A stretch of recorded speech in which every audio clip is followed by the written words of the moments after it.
Okay, this is part 2 of the ombre earring instruction.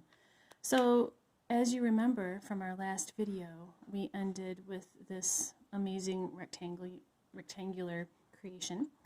Now what you're going to do is take your round nose pliers again, and then you're going to go into just to the side of the first bend here, and then you're going to bend it straight up, 90-degree angle again.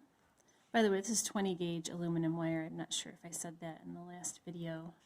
And do the same thing on both sides. And you're going to bend it up. And now you've got this bottle looking thing. Now at this point, you're going to kind of want to work the wire and make it just so, and try to get it to come together like this. Now, what you want to do to make it stay really well is to hammer it with a ball peen hammer and on your steel block. And this will help to set the shape and harden the wire and give it more strength. Now, it's not perfect as you can see, but it's handmade, so it has charm and character because of its imperfections. So we embrace that. Okay, so now it's time to make some noise. And this is the fun part.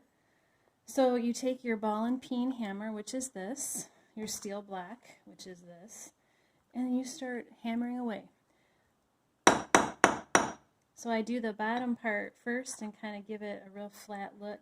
The rest of it, I'm more gentle, because you don't. If you do hammer it too much, it'll crack and break, and that's bad. Okay, and I just do the bottom part here first, and you could do this after I show you the next step. You could hammer after the next step, but I kind of forgot about that. But you want to be able to bend these wires, so don't hammer this part. Okay, now, again, you're going to try to form this and get it to stay a little bit closer, and you can still move it even though you've just hammered it and changed the strength, the hardness of the wire. Okay, now you take your, well, actually I'm going to cut this a little bit. So what I will do is cut this about right here so that I know I can make a nice loop. As you can see on this one, I've got, they're both, it's both of these wires are looped together. And you want it to be big enough to create that loop. So I just cut off those ends, and then I want to give a shout out to my garbage bowl right here. I recommend this for all beaders to keep your workstation neat. And anyway, so then now you're going to make that bend. Now, I did prematurely hammer this. Normally, I would do it after this step. So, but I'm new at making tutorials. So, anyway, so this part you can see has a shimmer to it. So that's the front.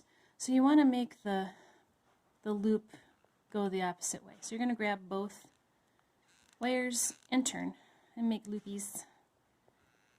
And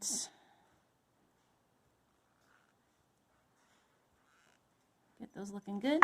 Now to get them, see they're separated and they're kind of funky, so you get your giant flat nose pliers like these guys. And then you grab both of them and kind of get them in there.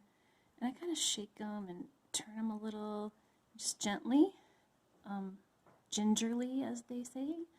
And it helps to get them into the right shape. But it doesn't have to be perfect because you're going to wire it together eventually. So if it's still like that, it's no big deal. We're not going to worry about it too much. Okay, now the fun part is you're taking your 24 gauge wire. I'm sorry, no, you're going to wire this on first. So you put your 24 gauge wire up in here, give yourself about an inch, and then you're going to wrap it around.